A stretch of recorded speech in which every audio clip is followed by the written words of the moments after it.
بسم الله الرحمن الرحيم. الحمد لله رب العالمين، نحمده حمدا كثيرا طيبا مباركا فيه كما ينبغي لجلاله وعظيم سلطانه. نشهد أن لا إله إلا الله وحده لا شريك له، ونشهد أن محمدا عبده ورسوله صلى الله عليه وعلى آله وصحابته الغر الميامين. أما بعد. Ndugu mtazamaji, assalamu alaikum wa rahmatullahi wa barakatuh. Karibu katika mwendelezo namba 3, mwendelezo wa unwani adhimu inayozungumzia masala ya atawassul, na hii ni darasa nambari 43 kutoka katika kitabu cha Khudh Aqidataka min alkitabi wa sunna. Tumefika katika ukurasa nambari 20 wa kitabu hiki ama chapa hii iliyoko mbele yetu. Tuko katika kipengele cha atawassulu bijahi rasul. Tunakumbusha kwa yule ambaye anataka kulipata ili somo kuanzia mwanzo, angalie darasa nambari 42 na nambari 41.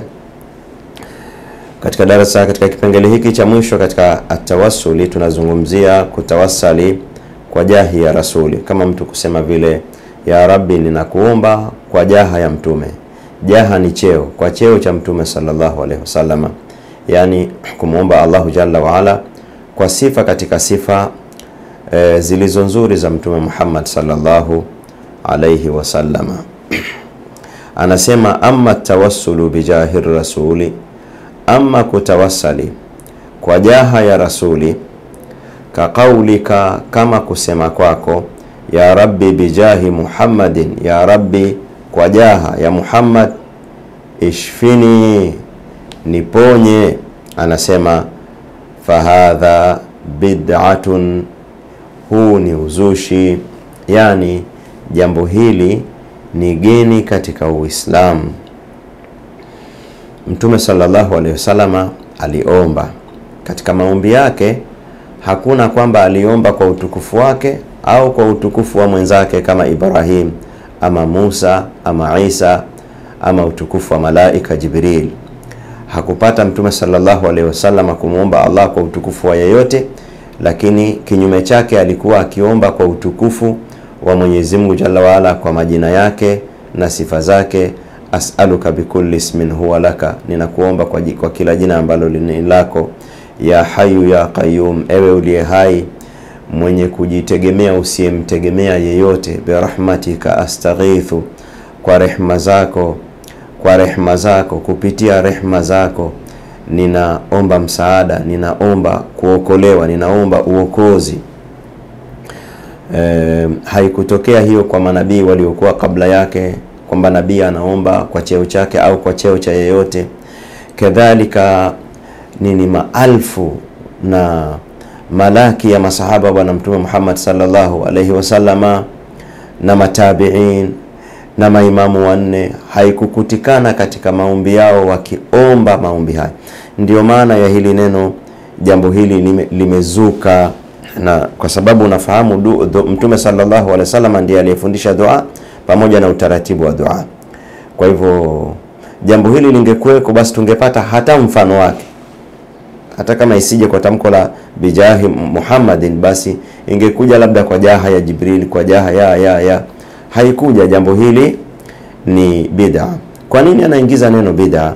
Kwa sababu dua ni ibada, na ibada katika masharti yake inatakiwa ifanywe kama ilivyopokelewa kutoka kwa yule ambaye ameletwa ili sisi tumuige na tuchukue mafundisho kwake ya namna ya kutekeleza ibada. Tunachukua kwa Mtume sallallahu alaihi wasallam ibada na namna ya utekelezaji wa ibada.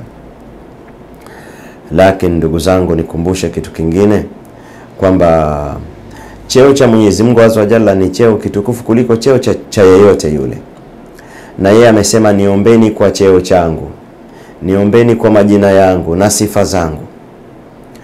Tena akatumia neno walillahi, sio tu mada ilianzia niombeni kwa majina yangu, alianza Allah anayo majina yaliyo mazuri sana, basi muombeni kwayo. Kana kwamba hii ni lugha ilikuwa inasema usimuombe kwa jina lingine lolote, kwa sababu utakuwa unashuka chini. yani nini, kabla hatujasema hiyo lugha ya halali ni haramu, ni shirki au sio shirki, ukiomba kwa jina lisilokuwa la Mwenyezi Mungu Azza wa Jalla, wewe unashuka chini, unatoka katika viwango vya juu unaenda katika viwango vya chini, na hayo sio mafundisho ya Qur'ani. Inna hadha alqur'ana yahdi lillati hiya aqwam atastabdiluna alladhi huwa adna billadhi huwa khair. Kwa hivyo Allah Jalla wala aliposema walillahi alasmaul husna, kwa sababu husna ni kama vile al-ahsan, lakini hii ni muannath. Mwenyezi Mungu Azza wa Jalla anayo majina yaliyofikia katika yaliyopea katika kilele cha uzuri.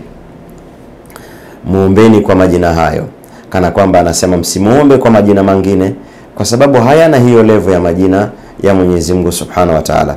Kwa hivyo haikutokea hiyo kwa Mtume sallallahu alaihi wasallam wala kwa sahaba yeyote kumuomba Allahu Jalla wa Ala kwa jina lisilo, haikutokea hiyo katika hadithi yote ambayo ni sahihi, kwa jina lisilokuwa la Mwenyezi Mungu Azza wa Jalla. Ndio maana akasema kumuomba Allahu kwa mfano ukasema bijahi Muhammadin ishfini, kwa jaha ya Muhammad niponye, fahadha bid'atun, jambo hili ni bid'a, lianna as-sahabata lam yaf'aluhu, kwa kuwa masahaba hawakulifanya jambo hilo. Kwa nini masahaba? Kwa sababu wao ndio quality ya watu, wao ndio tafsiri ya yale mafundisho ya kimaneno ya kwenye Qur'ani na mafundisho ya kimaneno ya kwenye hadithi za Bwana Mtume Muhammad sallallahu alaihi wasallam, ambayo wanadamu wanatakiwa wayafanyie kazi. Hayo mafundisho yaonekane kwa mtu anayetembea amesimama. Wao ndio mfano ulio bora zaidi wa kopi ya matendo yaliyokopiwa kutoka katika matendo na mwenendo katika ibada, katika muamalati, yaliyokopiwa kutoka katika Qur'ani na hadithi za Bwana Mtume Muhammad sallallahu alaihi wasallam. Qala Allah Ta'ala wasabiquna alawwaluna min almuhajirin wal ansari walladhina ittaba'uuhum biihsan, na wale waliowafuata masahaba kwa wema wamepewa nafasi ya kuwa wao ni kigezo. Mtume sallallahu alaihi wasallam alipotaja watu makundi yatakayopotea, wakamuuliza isipokuwa kundi moja, wakamuuliza ni lipi hilo litakalosalimika, akasema ni lile ambalo liko katika mwenendo wangu na mwenendo wa masahaba wangu, alaikum bisunnati wa sunnati al-khulafa'ir rashidin. Kwa hivyo nukta hii ni vizuri ifahamike, tumeizungumza huko nyuma katika darasa zilizopita, kwamba masahaba wa Bwana Mtume Muhammad sallallahu alaihi wasallam wanatumika kama rejea katika masala kama haya. Masahaba wa Bwana Mtume Muhammad sallallahu alaihi wasallam lam yaf'aluhu, hawakuyafanya, kwa sababu unaweza ukasema mtume ni mtu mmoja, labda hakuonekana, labda alifanya lakini kwa sura iliyojificha.